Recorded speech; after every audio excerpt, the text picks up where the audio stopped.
My self Muzaffar Beg Muzaffar sir.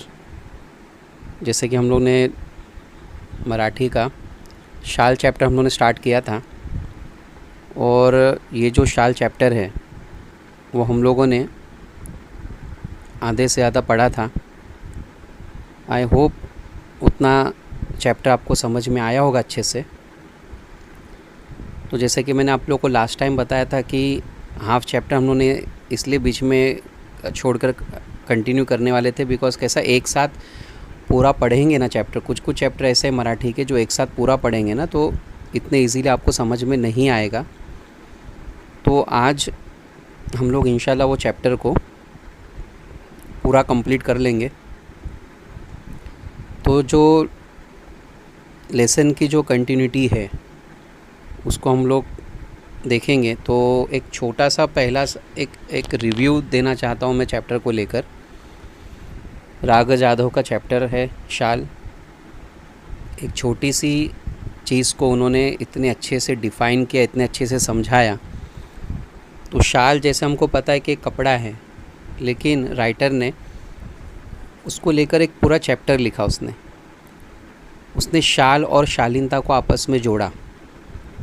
जैसा मैंने आपको लास्ट टाइम बताया था कि शालीनता मतलब जो इंसान जो हम्बल, उसके अंदर जो हम्बल रहने की जो क्वालिटी होती है उसको कहते हैं शालीनता।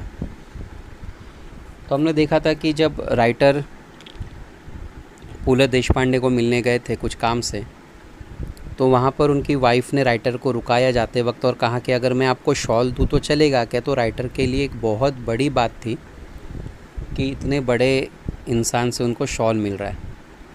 और शॉल का हम लोगों ने पढ़े थे कि रिस्पेक्ट में शॉल दी जाती है। राइटर बहुत खुश हुए। उन्होंने उस शॉल को अपने पास रखा और उन्हें सोच लिया था कि अभी इसका मैं इस्तेमाल नहीं करूँगा। लेकिन बाद में जब राइटर कुछ काम के लिए, मतलब जब वो विश्व कोश का जब वो हेड बने थे, तब वो वाई गए थे। वहाँ पर उनको एक यादों का हमने पढ़े थे कि एक स्कूल के कमरे में उनको रहने के लिए जगह मिली। विंडो के बाहर जब उन्होंने देखा कि कड़ाके की ठंडी में एक औरत अपने एक छोटे से बच्चे को लेकर फ़िशिंग कर रही है, राइटर को देखा नहीं गया। राइटर ने उस औरत को आवाज़ दी, अपने पास की शॉल दी, कुछ पैसे दिए। ये वही शॉल थी जो पुल देशपांडे ने उनको दी थी। लेकिन उन्होंने कहा कि उसको रखने से ज़्यादा जो खुशी मुझे मिलती थी, उससे कई गुना ज़्यादा खुशी मुझे वो शॉल को किसी के यूज़ में आई, वो मुझे हुई। फिर आगे चल के उन्होंने नारायण सुर्वे के बारे में बताया। कविवर्य कहा गया था उनको, है ना, कविवर्य नारायण सुर्वे। तो जो नारायण सुर्वे थे वो बहुत मीटिंग्स गैदरिंग्स लेते थे। फिर वो जब साहित्य सम्मेलन के हेड बने तो उनको कई बार प्रोग्राम में बुलाया जाता था और उनको रिस्पेक्ट में शॉल दी जाती थी। अब उनके पास इतनी ज़्यादा उनको शॉल आती थी कि उन्होंने एक बार ऐसी राइटर से कहा कि या शाली घेऊन घेऊन मैं आता शालीन बनू लागलो है, मतलब ये शॉल ले लेकर मैं अभी बहुत हम्बल बन रहा हूँ। राइटर कह रहा है कि उनके बोलने में जो टोन था दूसरों के लिए वो समझ में आ रहा था हमें, क्योंकि उनको कहना था कि आपको कितनी भी रिस्पेक्ट मिले लेकिन आपकी जो हम्बलनेस है वो कभी ख़त्म नहीं होनी चाहिए। और राइटर को पता था कि कविवर्य ऑलरेडी पहले से शालीन थे, लेकिन इतनी शॉल मिलने के बावजूद उनकी कभी शालीनता ख़त्म नहीं हुई, कभी कम नहीं हुई। यहाँ तक हमने चैप्टर पढ़ा था। चैप्टर को अभी हम कंटिन्यू करेंगे। आई होप आपके सामने टेक्स्ट बुक है, नहीं है तो प्लीज़ मीनिंग्स को आप लिखिए, है ना। मीनिंग्स लिखी रहेगी तो आपके लिए थोड़ा आसान रहेगा।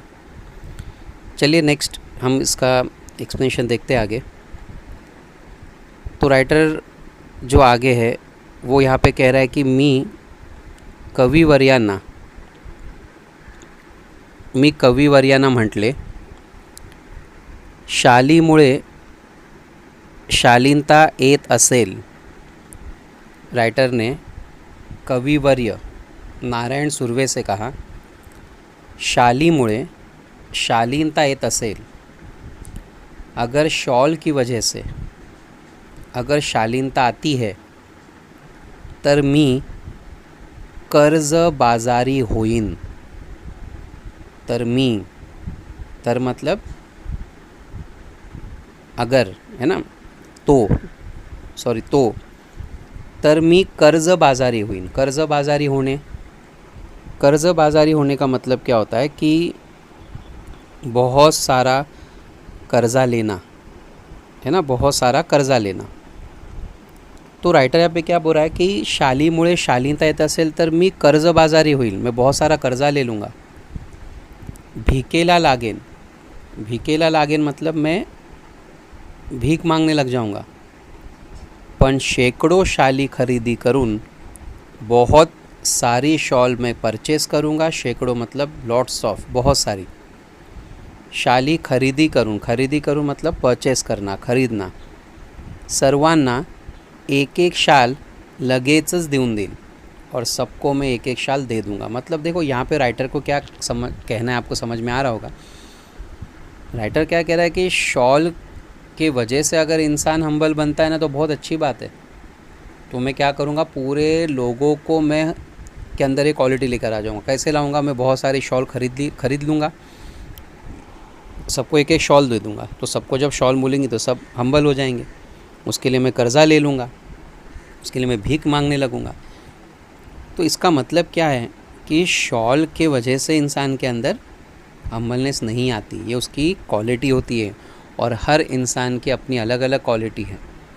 आज आप दुनिया में देखोगे कि हर इंसान हम्बल नहीं होता, उसके अंदर एक ये बहुत ही प्रेशियस क्वालिटी है. तो आप कितने हम्बल हो ये आप पे डिपेंड है. हम्बल होना मतलब क्या, आप बड़ों से छोटों से आप बहुत अच्छे से बात करते हो, आप दूसरों को बहुत अच्छे से ट्रीट करते हो. आप अमीर हो, बहुत पैसा है, लेकिन आप अपने से कम दर्जे के लोगों को उसी नज़र से देखते हो जितने आप अपने दोस्तों को, अपने पैसे वाले लोगों को देखते हो. तो ये क्वालिटी सब में नहीं होती. इंसान के पास थोड़ा पैसा आ जाए वो घमंडी हो जाता है.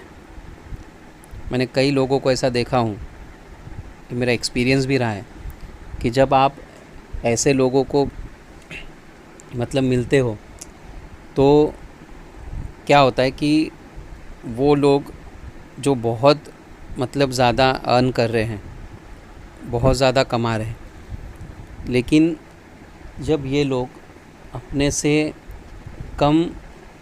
कम लोगों को जब मिलते हैं तो वो कभी भी,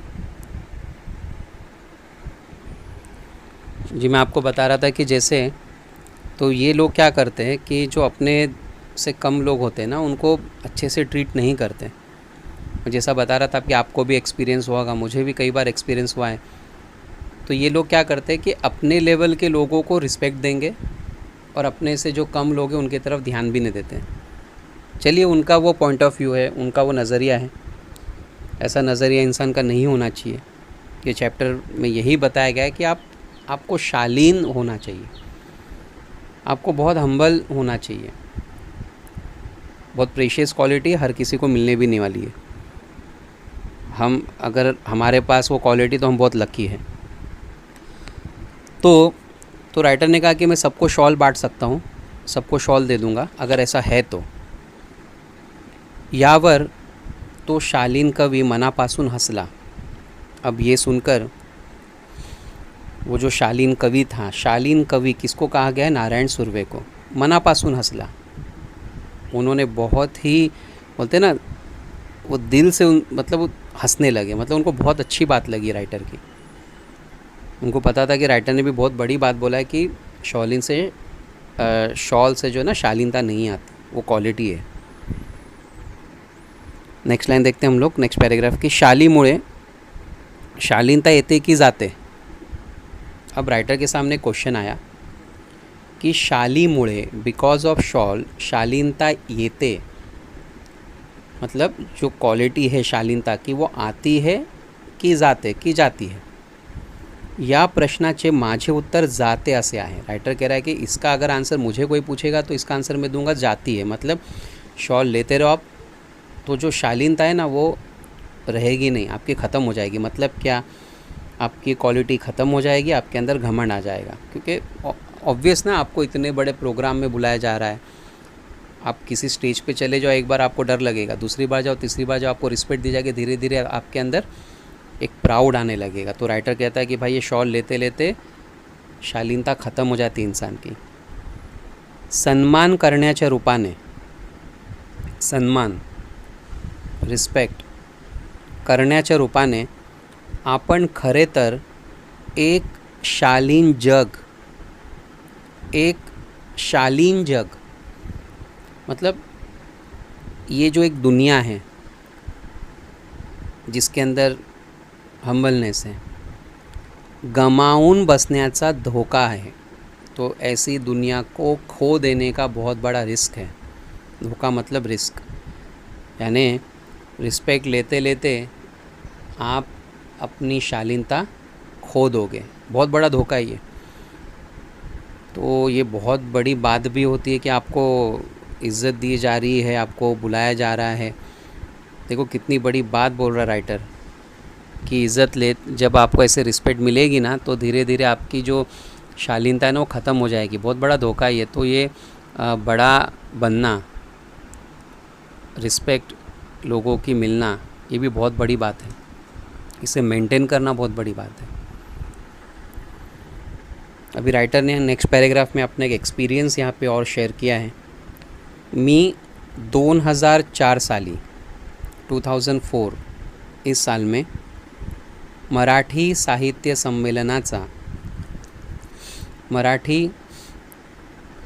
सम्मेलन बिनविरोध अध्यक्ष झालो। बिनविरोध मतलब बिना किसी अपोज के, किसी ने राइटर के ख़िलाफ़ वोटिंग नहीं दी, सबने उसके फेवर में वोट दिया और उसको हेड बनाया। 2004 में राइटर मराठी साहित्य सम्मेलन का हेड बना।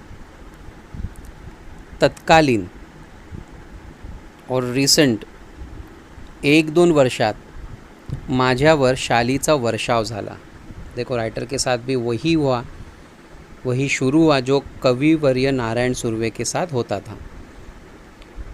1-2 वर्षात, 1-2 साल ही गुजरे थे, माझ्यावर शालीचा वर्षाव झाला।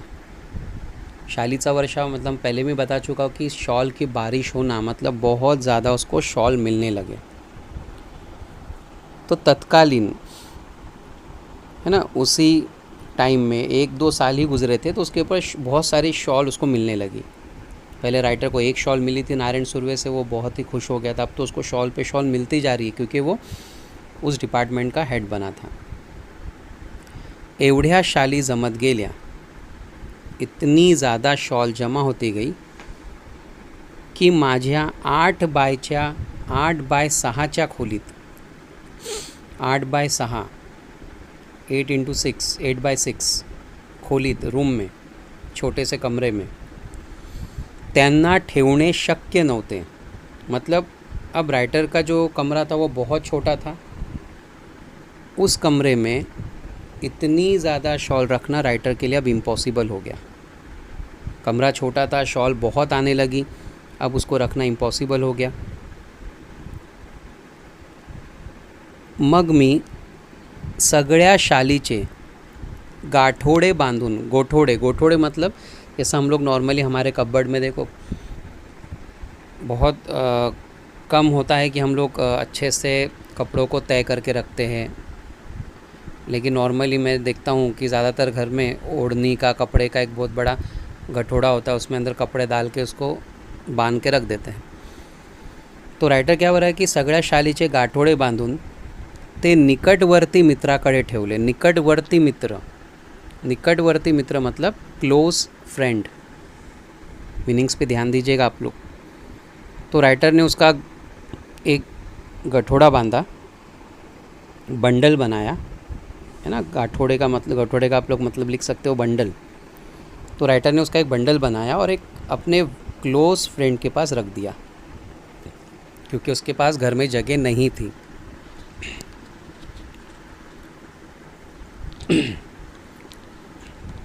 व त्या शाली वापरण्याचे मतलब यूज़ करने के लिए त्याला सर्वाधिकार दिले। सर्वाधिकार मतलब सर्व अधिकार मतलब फुल पावर। और राइटर ने अपने फ्रेंड को फुल अथॉरिटी दे दी, फुल पावर दे दी कि देख इतनी सारी शॉल है, देखो जितनी शॉल यूज़ करना है तो यूज़ कर सकता है, मतलब मेरे तरफ से कोई रिस्ट्रिक्शंस नहीं है, तो उसमें से शॉल यूज़ कर। बेचारा अति प्रामाणिक, बेचारा राइटर ने किसको कहा है? अपने फ्रेंड को कहा कि अति प्रामाणिक, मतलब उसका जो दोस्त था ना वो बहुत ही प्रामाणिक, किसको कहते हैं हम? Sincere. He was very sincere. त्याच्याही छोट्या खोलीत त्याने ते सांभाळले, उसने अपने कमरे में उसको अच्छे से संभाल के रखा। संभालने मतलब केयर करना। अब देखो यहाँ पे बात आती है अब सिंसियरिटी की। क्वेश्चन आ सकता है आपको, लेखकाचे मित्राचे कोणते गुण या पाठात आले हैं? तो राइटर के फ्रेंड का जो गुण था वो था अति प्रामाणिक। He was very sincere. तो अगर हमारे पास, इसे क्या समझ में आ रहा है कि अगर हमें कोई चीज़ कोई अगर दे तो ये हमारी ड्यूटी है हम उसकी सिंसियरली केयर करें। देखो उसने उसको फुल अथॉरिटी दे के रखा था कि आपको यूज़ करना है, अब यूज़ करो। भी वो सिंसियर था ना, तो उसने उसका इस्तेमाल नहीं किया। अभी तो ऐसा टाइम है कि अगर हमें कोई चीज़ दे और हम बिना पूछे उसका इस्तेमाल करना शुरू कर देते हैं, है ना। तो राइटर के फ्रेंड ने उसका यूज़ नहीं किया, उसने उसको संभाला। हळूहळू मी सगळ्या शाली वाटून टाकल्या। धीरे धीरे राइटर ने सब शॉल को वाटून टाकल्या, डिस्ट्रीब्यूट कर दिया, सबको बांट दिया। रख के क्या करेगा वो? अब किसको दिया? गरीब श्रमिकांना, पुअर, और जो श्रमिक, जो हार्ड वर्कर होते हैं, मेहनती लोग हैं, काम करनारे, कष्ट करनारे, ऐसे लोगों को ढूंढ ढूंढ कर उसने वो शॉल बांट दिया। खुशी मिलती थी राइटर को चीज़ों को डिस्ट्रीब्यूट करने में। लेसन की शुरुआत में राइटर ने इंट्रोडक्शन में दिया था कि कुछ चीज़ें ऐसी होती कि जो हम लोग संभाल के रखते हैं, लेकिन उसको डिस्ट्रीब्यूट करने से बहुत ज़्यादा खुशी मिलती, ना कि रखने से। राइटर ने धीरे धीरे शॉल को डिस्ट्रीब्यूट करना शुरू कर दिया गरीब मेहनती लोगों को। याच सुमारास और इन बिटवीन उसी टाइम पीरियड में, सुमारास मतलब टाइम पीरियड में, मी शनिवार पेठेतील शनिवार Peth is the name of the place. शनिवार पेठेतील ओंकारेश्वर मंदिराच्या पुलावर, ओंकारेश्वर मंदिर it's a name of temple. एक मंदिर था ओंकारेश्वर का। ओंकारेश्वर मंदिराच्या पुलावर, वहाँ पे एक पुल था, उस पुल पर बहुधा मीन्स जैसा हम कहते हैं ना बहुतेक करून, मोस्ट प्रोबेबली, बहुधा मोस्ट प्रोबेबली, ज़्यादातर, रोज़ संध्याकाळी जात असे, रोज़ संध्याकाळी, डेली इवनिंग टाइम में। तो राइटर रोज़ इवनिंग में ओमकारेश्वर मंदिर के पास जो पुल था उस पुल पर वो जाता था। तेथिल कट्ट्यावर, कट्टा का मतलब क्या होता है? कट्टा मतलब वो बंदूक वाला कट्टा नहीं। तेथिल कट्ट्यावर दगडांचा चौकोनी ओटा जो बना होता है ना, रेस्ड प्लेटफॉर्म ऑफ स्टोन से बना हुआ एक प्लेटफॉर्म टाइप होता है, बैठने की एक जगह होती है, उसको कहते हैं कट्टा। घरों के सामने नॉर्मल ऐसे बनाए जाते हैं। तेथिल कट्ट्यावर बसने मला आवडे, और राइटर को वहाँ के कट्टे पर बैठना बहुत अच्छा लगता था, उसका रूटीन था। एक दिवस काय घडले, एक दिन क्या हुआ कि कडक थंडीच्या दिवसात, राइटर ने देखा कि कडक ठंडीच्या दिवसात, विंटर सीज़न था, बहुत ठंडी थी, एक म्हातारा मतलब वृद्ध, वय झालेला माणूस, जिसको हम कहते हैं एज्ड, AGED, एज्ड पर्सन, तो एक बूढ़ा आदमी अशक्त, वीक, तब हेल्थ में वो बहुत वीक लग रहा था। भिक्षेकरी, भिक्षेकरी भीख मागणारा, अ बेगर। कट्ट्याला लागून, उसी कट्टे को लगकर, चिरगुटे टाकून। चिरगुटे, चिरगुटे क्या होता है? जो फटे पुराने जो कपड़े होते हैं, फटे पुराने कपड़े, टुकड़े, कपड़े के एकदम पुराना टुकड़ा।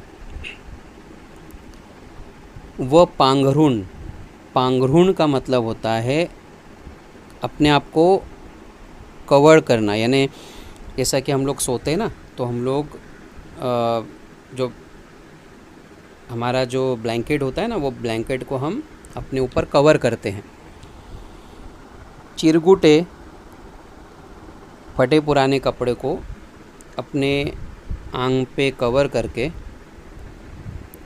कुड़कुड़त बसल्याचे पाहिले। राइटर ने देखा कि वो कुड़कुड़त, कुड़कुड़त मतलब हम पहले भी पढ़ चुके, ठंडी से कांपना। जैसा वो छोटा बच्चा ठंडी से काँप रहा था बास्केट में, वैसा ही बूढ़ा आदमी ठंडी से काँप रहा था। राइटर ने वो देखा, राइटर को बहुत बुरा लगा वो देखकर। राइटर पहले से लोगों को शॉल बांट रहा था, गरीब लोगों को। दुसऱ्या दिवशी मी 2 शाली घेऊन, दुसऱ्या दिवशी, नेक्स्ट डे, मी 2 शाली घेऊन, मैंने 2 शॉल लिए, ओंकारेश्वरच्या कट्ट्यावर आलो। और राइटर उस जगह पर वापस आया जहाँ पर राइटर ज़्यादातर बैठता था। तो म्हातारा होताच, वहाँ पे वो बूढ़ा था, त्याला 2 शाली दिल्या। राइटर ने वो 2 शॉल उस बूढ़े आदमी को दिया। 2 इसलिए दिया ताकि एक वो बिछा सके और एक अपने आंग पर ओढ़ सके, क्योंकि उसके जो पास कपड़े थे वो बहुत ही फटे पुराने थे। त्याने थरथरत्या हाताने मला नमस्कार केला। थरथरत्या हाताने, थरथरत्या हाताने मतलब कांपते हुए हाथों से। उसके जो हाथ है वो शिवर कर रहे थे। शिवर करने के रीज़न क्या? वीक था, बहुत बहुत कमज़ोर था, ठंडी लग रही थी। उसने राइटर को नमस्कार किया, उसने राइटर को थैंक्स कहा। अब ये बात यहाँ पे ख़त्म हो गई। पुढे 4-5 दिवस, पुढे कुछ दिन बाद 4-5 दिवस मला काही कामांमुळे और कुछ काम में बिज़ी होने की वजह से संध्याकाळी ओंकारेश्वरला जाण्यास उसंत मिळाली नहीं। तो कुछ काम की वजह से राइटर को वहाँ पे जाने के लिए टाइम नहीं मिला। उसंत मिळाली नहीं, उसंत न मिलने एक वाक्य प्रचार है, ये याद रखो। उसंत न मिलने एक वाक्य प्रचार है। तो उसंत न मिलने का मतलब क्या होता है? रिकामा वेळ न मिलने, रिकामा वेळ न मिलने यानी खाली टाइम नहीं मिलना। तो राइटर को कुछ काम की वजह से, बिज़ी होने की वजह से कुछ खाली टाइम नहीं मिला। 4-5 दिन नहीं गया। त्यानंतर मी नेहमीप्रमाणे ये-जा करत राहिलो। And afterwards, and after 4 to 5 days, नेहमीप्रमाणे, ॲज युजल, ये-जा करत राहिलो। ये-जा करणे ये भी एक वाक्य प्रचार है। ये-जा करणे, जाने येणे करणे, जाने येणे करणे मतलब आते जाते रहना। And after 4 to 5 days writer again as usual वहाँ पे जाने लगा। मग एकदम एंड सडनली त्या भिक्षेकरी वृद्धाची आठवण आली। और राइटर को सडनली उस गरीब बेगर की याद आई। राइटर को याद आया कि यहाँ पर एक बूढ़ा आदमी बैठता था जिसको मैंने शॉल दिया था। तो नेहमीच्या ठिकाणी नव्हता। नेहमीच्या ठिकाणी, नेहमीच्या ठिकाणी मतलब क्या? उसकी जो फिक्स प्लेस थी ना, वो फिक्स प्लेस पे वो उसको राइटर को नज़र नहीं आया। तेथील पुलावर चक्कर मारावी म्हणून, चक्कर मारने, चक्कर मारने ये भी एक वाक्य प्रचार है। इकडून तिकडे फिरने, यहाँ वहाँ घूमना, यहाँ वहाँ देखना कि वो आदमी कहाँ है। तो रायटर यहाँ वहाँ घूमने लगा, ढूंढने लगा, म्हणून मी उठलो व पुलावरून चालू लागलो। राइटर इस उम्मीद से निकला कि चलो ढूंढता हूँ पुल पे कहीं ना कहीं तो बैठा होगा, क्योंकि उसकी वो फिक्स प्लेस पे नहीं था। पुलाच्या जवळपास मध्यावर, मध्यावर मतलब मिडल, और राइटर जब वो पुल पे चलने लगा तो उस पुल के नियर बाय मिडल में तो भिक्षेकरी म्हातारा दिसला, मतलब उसकी फ़िक्स प्लेस पे नहीं, पुल के थोड़ा सा आगे चलकर वहाँ पर वो भिखारी बैठा था। मी लगबगीने, लगबगीने, लगबगीने का मतलब क्या होता है? त्वरित, जलद, हरिडली, बहुत जल्दी से। त्याच्याकडे गेलो, और राइटर जल्दी जल्दी उसके पास पहुंचा। पाहतो तो काय, तीच चिरगुटे। राइटर वॉज शॉक्ड, उसने देखा कि वो उस आदमी ने तो वही पुराने ही फटे पुराने कपड़े रखे हैं, अंगा खाली वो अंगावर, वही उसने बिछाया है, वही उसको ओढ़ा है। राइटर देख के बहुत सरप्राइज़ हो गया, उसकी शॉल नहीं थी उसके पास। तेज कुड़कुड़ने, तेज दीनवाणे जीने, वही उसका कापना, दीनवाणे जीने, और वही गरीबी की जैसी ज़िंदगी जीना। जैसा वो पहले कंडीशन में दिखा था, सेम कंडीशन में वो दिखा। राइटर की दी हुई शॉल उसके पास नहीं थी, उसने वही पुराने फटे पुराने कपड़ों को बिछाया था, काँप रहा था। मी म्हटले, आय आस्क्ड हिम, बाबा तुम्ही मला ओळखले? राइटर ने पूछा, बाबा क्या आपने मुझे पहचाना? त्याने नकारार्थी मान हलवली। नकारार्थी मान, नकारार्थी मान हलवणे मतलब एक वाक्प्रचार है, इसका मतलब होता है नाही म्हणणे, मना कर देना।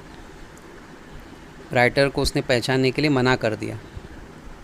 सही बात है, काफ़ी दिन के बाद राइटर गए थे, गरीब इंसान था, कई दिनों से भूखा था, वीक था, नहीं पहचाना उसने राइटर को।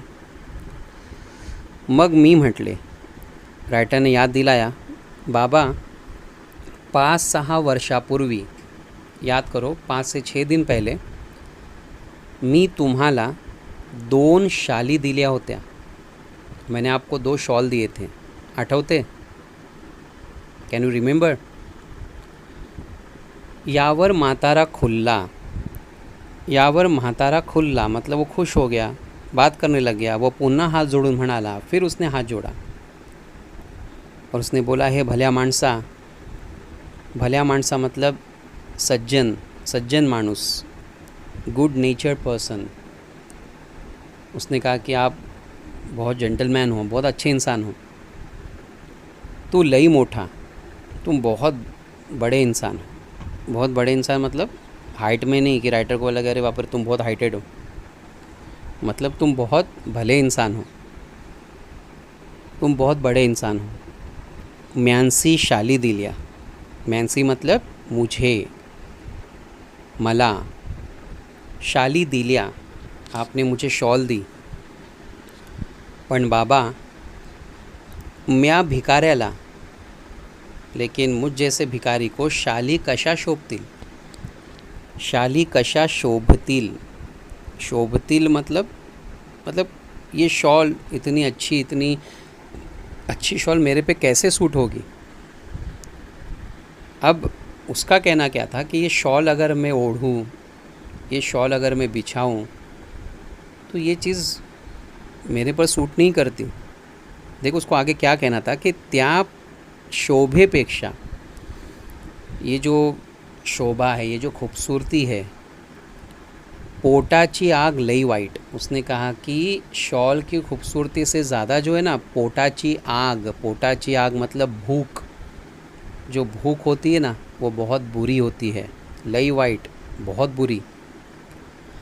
मी शाली इकलिया, मैंने वो शॉल बेच दिया। इकलिया मतलब बेच देना। उसने एकदम ईमानदारी से बोला कि मैंने वो शॉल बेच दिया। व 2 से 3 दिन तक पोट भरून जेवून घेतलं बाबा, पेट भर के खाना खाया। ईमानदार इंसान था, उसने बोला कि शॉल रख के मैं क्या करता। शॉल की खूबसूरती से ज़्यादा पेट की जो भूख है ना, वो बहुत ही ख़तरनाक होती है। मैंने आपकी दी हुई शॉल बेच दिया, 2 से 3 दिन तक मुझे पेट भर के खाना मिला। आमचं हे असंच बिकट जीणं, आमचं हे असंच बिकट मतलब वाइट, बैड। हमारी ऐसी ये बहुत ही बुरी ज़िंदगी है, टफ लाइफ है। तुझे लई उपकार आहेत बाबा, तुझे लई उपकार मतलब तुम्हारे बहुत एहसान है मुझ पर। तुमने जो मुझे शॉल दी, मैं तुम्हारे एहसान को कभी नहीं भूल सकता।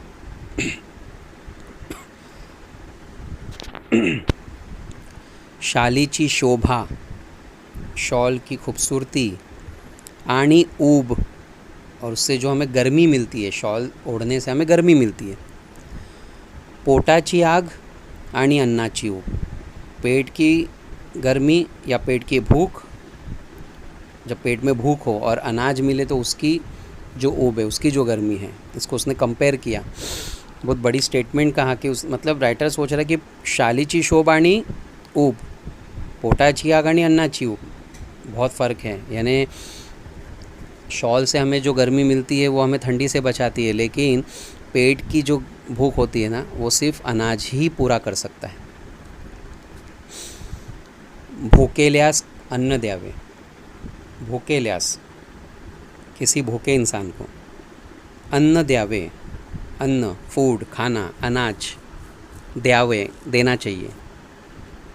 तहानलेल्यास पाणी द्यावे, तहानलेला, थर्स्टी पर्सन, बहुत समझो कोई इंसान बहुत प्यासा है, पाणी द्यावे, उसे पानी पिलाना। आणि हेही जमले नाही, और अगर ये भी पॉसिबल नहीं है, तर अभाग्यांना, अभागी, गरीब, दीन, लाचार, unlucky peoples, those people who are thought, मतलब वो think that we are unlucky, मतलब हम बहुत अनलकी है, ऐसे इंसान को सन्मानाच्या शाली तरी द्यावात, उन्हें रिस्पेक्ट में हमें शॉल तो कम से कम देनी चाहिए। तो राइटर ने फाइनली हमें क्या बताया कि भूखे को खाना दो, बहुत दुआ मिलेगी, प्यासे को पानी मिलाओ, बहुत दुआ मिलेगी। अगर आपको ये पॉसिबल नहीं है ना दोनों काम करना, तो कम से कम आप ऐसे गरीब अनलकी लोगों को आप कम से कम शॉल तो दे दो, तो वो अपने आप को इन ऐसे मौसम में ऐसे चीज़ों से बचा तो सकते हैं। फाइनली राइटर को ये बताना है कि हमें मदद करना है लोगों की। हम पैसों से नहीं कर सकते, तो अगर हमारे पास कोई चीज़ें ऐसी है, अनवांटेड थिंग्स है, एक्स्ट्रा है, तो हम वो कम से कम डिस्ट्रीब्यूट कर सकते हैं। ये चैप्टर में हमें ये सीखने मिला कि चीज़ों को रखो मत, जमा मत करो, डिस्ट्रीब्यूट करो, गरीबों को दो। देने से चीज़ें और बढ़ती है, इससे बहुत सवाब मिलता है। तो हमारे पास स्टूडेंट्स, अगर आपके पास पुराने कोई खिलौने रखे हैं, कोई टॉय है, तो किसी गरीब बच्चे को रास्ते पे देखो तो वो दो, और देखो फिर इंशाल्लाह उससे जो तुम्हें खुशी मिलेगी ना, अनकम्पेरेबल, आप उसको कंपेयर ही नहीं कर पाओगे। ट्राई करो एक बार, और ये ज़रूर करो आप। तो हम आई होप कि आप ये करोगे, और देखो इंशाल्लाह उससे क्या खुशी मिलेगी आपको। तो ये जो चैप्टर है, ये चैप्टर हम लोगों ने फिनिश किया। आई होप आपको चैप्टर समझा होगा अच्छे से। तो ये हम लोग ने 3rd चैप्टर हम लोग का कंप्लीट किया, शाल चैप्टर। इसको एक बार आप लोग अच्छे से पूरा रिवाइज़ करना, और आगे भी आप लोग को ऐसे लेक्चर्स आते रहेंगे, तो आप लोग सब्सक्राइब करके रखो ताकि आपको इसका नोटिफिकेशन और अपडेट मिलता रहे।